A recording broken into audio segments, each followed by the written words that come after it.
महानगरपालिका निवडणुकीच्या रिंगणात गुन्हेगारी आणि राजकारण यांचा असा काही मेलाफ पाहायला मिळालाय की अख्खं पुणे हादरून गेलंय। हातामध्ये पोलिसांच्या बेड्या, तोंडावर काळा स्कार्फ आणि चक्क पोलीस व्हॅनमधून सिने स्टाईल एंट्री करत पुण्याचा कुख्यात गुंड बंडू आंदेकर निवडणुकीच्या मैदानात उतरलाय।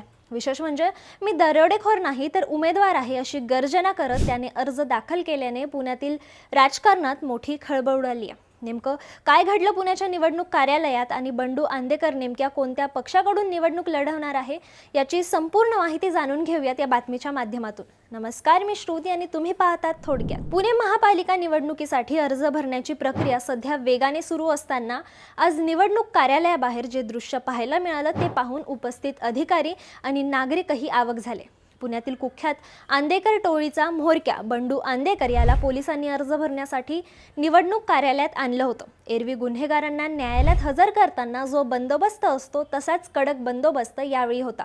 मात्र बंडू आंदेकर याने पोलीस व्हॅनमधून उतरताच ज्या पद्धतीने घोषणाबाजी केली ती सोशल मीडियावर तुफान व्हायरल होती। पोलिसांनी हातात बेड्या ठोकलेल्या असतानाही त्याने स्वतःचा उल्लेख उमेदवार म्हणून केला आणि बघा मला लोकशाहीत कसं आणलं जातंय असं म्हणत पोलिसांच्या कार्यपद्धतीवरच उपरोधिक टीका केली। बंडू आंदेकर सोबतच लक्ष्मी आंदेकर आणि सोनाली आंदेकर यांनीही आज आपले उमेदवारी अर्ज दाखल केलेत। यावेळी आंदेकर समर्थकांनी नेकी का काम आंदेकर का नाम आणि आंदेकरांना मत म्हणजे विकास कामाला मत अशा घोषणांनी परिसर दणाणून सोडला होता। महत्त्वाचं म्हणजे काही दिवसांपूर्वीच हत्या झालेल्या वनराज आंदेकर यांच्या नावानेही यावेळी घोषणाबाजी करण्यात आली। बंडू आंदेकर यांनी यावेळी पत्रकारांशी बोलताना आक्रमक पवित्रा घेतला। मी दरोडेखोर नसून लोकशाही मार्गाने निवडणूक लढवणारा उमेदवार आहे असं त्यांनी ठणकावून सांगितलंय।